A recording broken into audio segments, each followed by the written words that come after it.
ભારતીય સંગીતની સુવર્ણમય ગાયિકાઓ ઇતિહાસ લાગે છે, વાર્તા જેવું આપણને લાગે છે, માનવામાં નથી આવતું. એકનું નામ હતું નૂરજહાં, જે પોતે લાજવાબ ગાતી અને પોતે હિરોઈન પણ હતી, અને સાદા હિરોઈનો સાથે નહીં.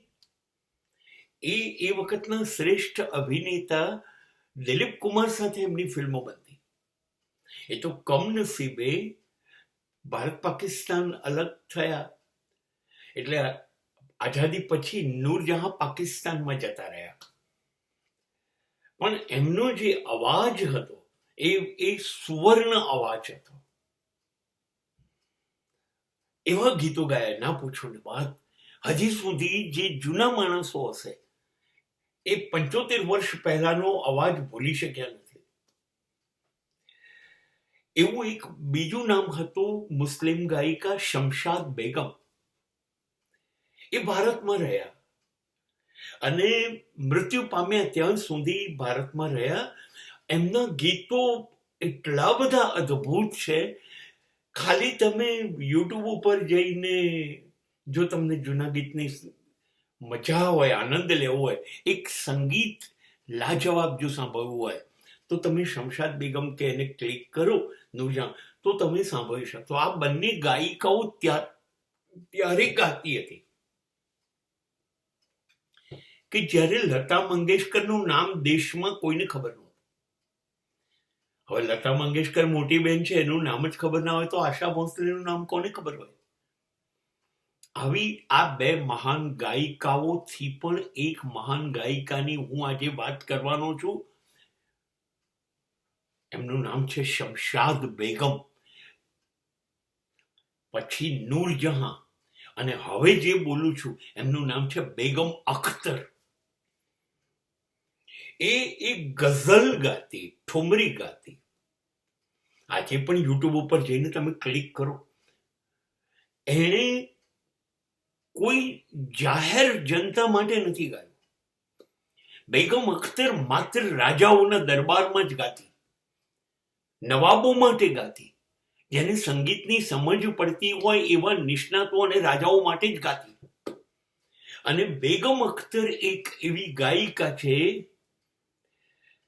કે જે ગઈ લે પછી રાજાઓ સોનાના હાર અને દાગીનાઓના એની પર ઢગલા કરે, એને બક્ષિસ આપે. અને એમણે જ્યારે ગાવાનું બંધ કર્યું કે હવે એમનું અવસાન થયું. આપણે વડોદરામાં જ શો ઉપર જ હાર્ટ એટેક આવ્યો છેલ્લે, અને ત્યારે એમનું અવસાન થયું. એ રાજા માટે, ગાયકવાડ માટે જ ગાવા આવેલા, અને એમનું અવસાન થયું. ત્યારે જ્યારે ખબર પડી, ત્યારે ભારત સરકારને ખબર પડી કે બેગમ અખ્તર પાસે એટલું સોનું છે જે બધું લગાડી દઈએ ને આખો તાજમહેલ ઢંકાઈ જાય, એટલું રાજાઓએ આપ્યું. અને ત્યાર પછી બેગમ અખ્તર ને દાગીના આપતા એવું નહોતું, એ રાજાઓ આખું ગામ આપતા, એમને ગિફ્ટ એમને નામે લખી કાઢતા કે આ ગામની તમામ સંપત્તિ, જમીન, જાગીર બધું તમારું છે. તો બેગમ અખ્તરના મૃત્યુ પછી ચોપડે નોંધાયેલા ભારતમાં 128 તો ગામ હતા જે બેગમ અખ્તરના નામે હતા, જે એમને આપી દીધેલા. એના માલિક એ હતા સરકારના ચોપડે. અને ત્યારબાદ એ બધા ગામ બેગમ અખ્તરના જે વારસદારો હોય એને સરકારે પૈસા ચૂકવી દીધા, અને બધા ગામ પાછા સરકારે એની માલિકી પાડી લીધા. આ ભારતીય સંગીતની 3 મહાન ગાયિકાઓ, અને 3 મહાગાયિકાઓ એ માત્ર મુસ્લિમ છે, અને 3માંથી એક પણ સ્કૂલ નથી ગઈ. એ લાજવાબ ઘટના છે.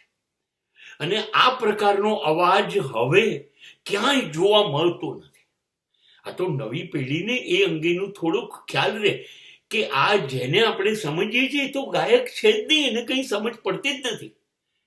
જેને માત્ર અને માત્ર રાજાઓ અને દરબારો નવાજતા, જેને સંગીતની એટલી ઊંડી સમજ રહેતી, જેને શબ્દોનું, ઉર્દુનું, ફારસીનું પૂરેપૂરું જ્ઞાન હતું એવી ગાયિકાઓ હતી આ.